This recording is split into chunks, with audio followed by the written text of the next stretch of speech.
प्रिय दलित शोषित प्रवासी समाज पार्टी से तारीख 30/3/2026। तो जब दुनिया को लग रहा था कि अमेरिका ने 10 दिन की और मोहलत दी है, हमला ना करने का वादा किया है, 5 + 10 दिन यानी 15 दिन लोगों को लगा शायद युद्ध जो है युद्ध विराम की तरफ बढ़ रही है दुनिया, शायद अमेरिका इजराइल के बीच जो है ईरान के बीच युद्ध विराम हो जाए।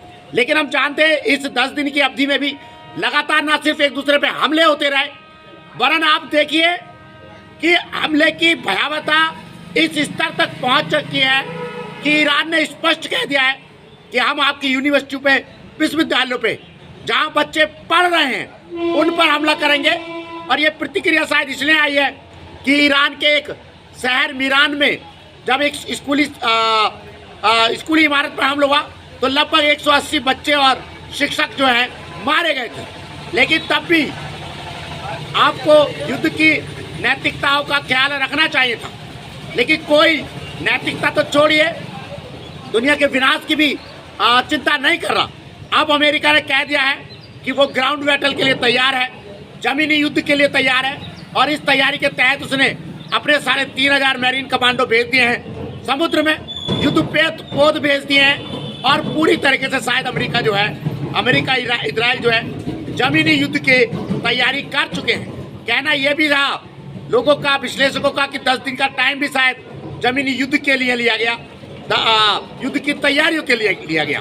युद्ध जमीन पर जब लड़ा जाएगा हम जानते हैं बेहद भयावह होगा, और द्वितीय विश्व युद्ध के बाद जमीनी लड़ाइयाँ अमेरिका के लिए हमेशा बहुत कठिन रही हैं, भयावह रही हैं, और शायद अंततः पराजय का कारण रही हैं। देखना दिलचस्प होगा कि इस जमीनी युद्ध में क्या होगा। ईरान के पास तो शायद अब होने के लिए बहुत कुछ नहीं है, लेकिन गोरों का, अमरीकियों का एक एक सैनिक की जान की कीमत होती है।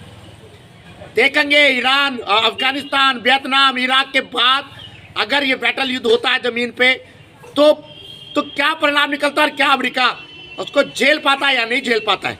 एक बात तो मैंने पहले भी कही थी कि ट्रम्प साहब सत्ता में आए थे, ग्रेट अमेरिका अगेन, लेकिन वो बना पाएंगे या नहीं उसकी संभावनाएं अब धूमिल हो रही हैं, क्योंकि कल 90 लाख लोग भी अमेरिका की सड़कों पर उतरे युद्ध के खिलाफ, ट्रंप के खिलाफ। दोस्तों, शीर्षासन धरना आप जानते हैं लगातार जारी है जनहित याचिकाओं के लिए। मैं एक बार फिर दोहरा दूं, जनहित याचिका स्कूली शिक्षा में जाति सूचक शब्दों में कड़ाई से रोक, अंबेडकर जी को आधिकारिक राष्ट्रपिता घोषित किया जाए, गौतम अदानी, मुकेश अंबानी और रतन टाटा जी को भारत रत्न दिया जाए। यूट्यूब चैनल आप जानते हैं सत्यप्रिय सक्सेना के नाम से है, लगता है बढ़ाइएगा, सब्सक्राइब कीजिएगा। जमीनी युद्ध देखना दिलचस्प होगा। अब तो ईश्वर से कामना करेंगे कि युद्ध ना हो, शांति हो पूरी दुनिया में। हूतियों के प्रवेश से ऊर्जा संकट और भयावह बढ़ने वाला है। होमरूस तो उसने ब्लॉक कर ही रखा था, और लाल सागर भी हूती जो है ब्लॉक करने जा रहे हैं, यानी बची कुची जो ऊर्जा की सप्लाई है सारी दुनिया को, वो भी समाप्त होने वाली है। युद्ध को समाप्ति की कामनाओं के साथ, युद्ध विराम की कामनाओं के साथ जो है हम चाहेंगे